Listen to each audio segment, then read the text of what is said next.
వారుజాక్షులందు వైవాయకములందు ప్రాణవిత్తమాన భంగమందు జకిత గోకులాగ్ర జన్మరక్షణమందు బంకవచ్చు నఘము బందడధిప. ఓ బలిచక్రవర్తి, 7 అవస్థల యందు అసత్యం పలకవచ్చు. ఒక స్త్రీ అజ్ఞానురాలు నీ బ్రహ్మచర్యమును భంగము కలిగించి నిన్ను వశము చేసుకోవాలని వచ్చినప్పుడు అసత్యము పలికైనా సరే బ్రహ్మచర్యమును రక్షించుకొని పతితుడు కాకుండా పాపాలు మూట కట్టుకోకుండా అసత్యము పలికైనా ఆమె నుండి తప్పించుకొని అసత్యాలు పలికైనా తప్పించుకోవచ్చు అని శుక్రాచార్య వారు చెప్పినాడు. వారుజాక్షులందు వైవాహికములందు పెళ్ళిళ్ళు అవుతుంటే ఆ పెళ్ళి తప్పిపోతుంది. ఒకసారి ఆ పెళ్ళికి విఘ్నాలు వచ్చి విడిపోయే సమయంలో అసత్యాలు పలికైన పెళ్ళి చేయవచ్చు. వారుజాక్షులందు వైవాహికములందు ప్రాణము పోయే సమయంలో ఆ ప్రాణాన్ని కాపాడండి అసత్యం పలికైనా సరే. విత్తము ధర్మార్జన కలిగి లోకహితమై సంపాదించిన సంపద ఒకడొచ్చి దొంగిలించే సమయంలో లోక శ్రేయస్సుకై ఆ సంపదను అసత్యము పలికైన కాపాడు లోకహితమై. ప్రాణభంగమందు ప్రాణం పోయే సమయంలో కానీ యశస్సు కీర్తి నశించే సమయంలో అజ్ఞానం వచ్చేసి ధర్మ మార్గంలో నువ్వు పయనించుతుండగా ఇతడు అధర్మపరుడు అని కార్యములు నీ పైన మోపి దుష్ప్రచారములు చేసే సమయంలో మానాన్ని రక్షించడం నిమిత్తమై తిరిగి దాన్ని కొట్టు. ఆ మానాన్ని రక్షించడం నిమిత్తమై అది పలుకు. వారుజాక్షులందు వైవాహికములందు ప్రాణ విత్తమాన భంగమందు జగిత గోకులాగ్ర జన్మ రక్షణమందు. ఓ గోవులను రక్షించే సమయంలో గోవులను బంధించాలని గోవులను వధించాలని అనుకున్నప్పుడు గో సంరక్షణార్థ నిమిత్తం అసత్యం పలికిన గోవులను కాపాడు. అగ్రస్థానాన్ని పొందిన జపధ్యాన పారాయణులు చేసి ఇంద్రియాలు జయించి అతీత శక్తులు పొందిన మహనీయులకు విఘ్నం వచ్చిందనుకో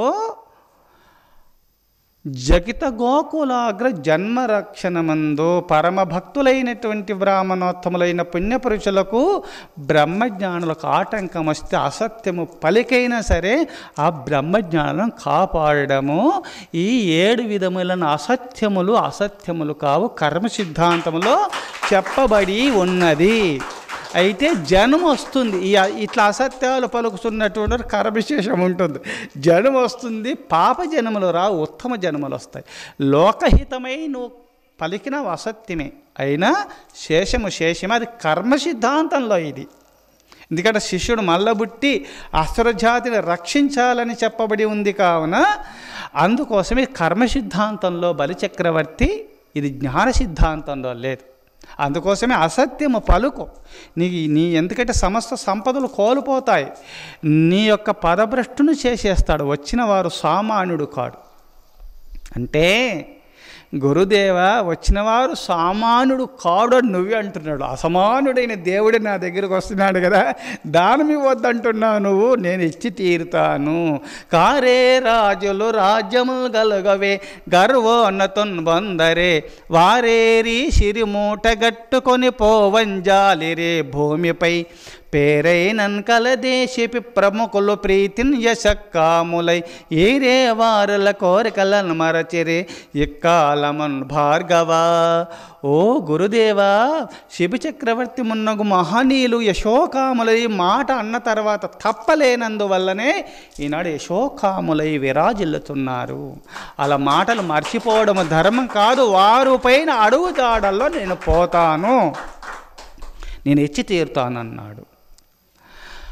నిరయంబైన నిబద్ధమైన ధరణి నిర్మూలనంబైన దుర్మరణంబైన నిరయంబైన నిబద్ధమైన ధరణి నిర్మూలనంబైన కులాంతమైన నిజమును కానిమ్ము పోనిమ్ము పో హరుడైన హరి అయిన నీరజభవుండభ్యాగతుండైన నవ్వు తిరుగన్నేరదు నాది జిహ్వ వినుమ దేవరియవేయేటికిన్. గురుదేవా, నేను మాట తప్పను. నిరయంబైన నిబద్ధమైన ధరణి నిర్మూలనంబైన దుర్మరణంబైన కులాంతమైన నిజమును కానిమ్ము నిజమును కానిమ్ము రానిమ్ము పోనిమ్ము పో హరుడైన హరి అయిన నీరజ భవుండభ్యాగతుండైన తిరగన్నేరదున్న నాదు జిహ్వ వినుమా ధీవరియ వేయేటికిన్. ఎందుకంటే ఆయన విష్ణువైతేంది, శివుడైతేంది, బ్రహ్మ అయితేంది, ఒక భిక్షగారు అయితేమి, మాటనే కదా, మాటనే సత్యమే పరబ్రహ్మ స్వరూపం కదా. గురుదేవ, మాట ఇచ్చి నేను తప్పను. అందుకోసమే నిరయంబైన నిబద్ధమైన ధరణి నిర్మూలనంబైన దుర్మరణంబైన కులాంతమైన నిజమున్ కానిమ్ము రానిమ్ము పోనిమ్ము పో హరుడైన హరి అయిన నీరజభవుండభ్యాగతుండైన నవ్వు తిరుగన్నేరదు నాది జిహ్వ వినుమ దేవరియవేయేటికి. నా కులం నశించినా సరే, నేను దుర్మరణమైనా సరే, ఏమైనా సరే ఇచ్చి తీరుతాను. మేరువు తల క్రిందైనను భారవారంబులింక బారిన లోదారుని రజమైపోయినను భారత్వము దగ్ధమైన దప్పక ఇత్తున్. మేరువు తల క్రిందైనను సరే, ఈ పంచభూతములు నశించినా సరే, నీ సముద్రాలు సప్త సముద్రాలు ఎంకినా సరే, ఆ ఆకాశము మిన్ని ఎరిగి పడినా సరే నేను ఇచ్చి తీరుతాను. మేరువు తల క్రిందైనను భారవారంబులింక బారిన లోదారుని రజమైపోయినను భారద్వము దగ్ధమైన దప్పక ఎత్తున్. బ్రతకవచ్చుగాక బహుబంధనములైన వచ్చుగాక లేమి వచ్చుగాక జీవధనములైన చెడుగాక బడుగాక మాట దిరుగలేరు మానధనులు. మర్యాద కలిగినటువంటి వారు మాట అన్న తర్వాత తప్పరు. మర్యాదస్తులు ఆ భగవంతుడే వటు రూపంలో వచ్చినాడు కావున ఏమైనా సరే ఇచ్చి తీరుతా అన్నాడు. శుక్రాచార్యుల వారు లోన సంతోషించినాడు. నా శిష్యుడు అంటే ఇట్లుండాలనుకున్నాడు, లోన ఆనందపడ్డాడు. బహిర్గతంగా నువ్వు పరభ్రష్టుడ అయిపోదుగా కానీ శాపన పెట్టినాడు. ఎందుకు పెట్టినాడు? శిష్యునికి ఉత్తమ శిష్యుడు మాట తప్పను అన్నవారికి ఎందుకు శాపన పెట్టినాడు అంటే, ఇంకేమైనా నా శిష్యునిలో మాట తప్పుతాడు ఇక్కడ. ఎందుకంటే శిష్యుని పరీక్షించినాడు, మాట తప్పుతాడా మాట తప్పడా అని.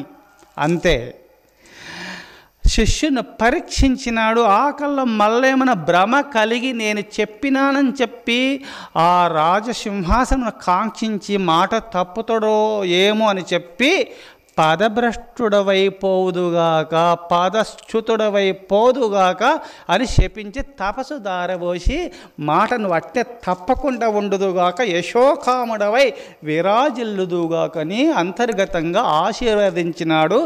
బహిర్గతంగా శాపల రూపంలో, అంతర్గతంగా వర రూపంలో ఆడిన నాటకం శుక్రాచార్యుల వారు. చూశారా గురువులు ఎట్లుంటారు? పరీక్షించినాడు.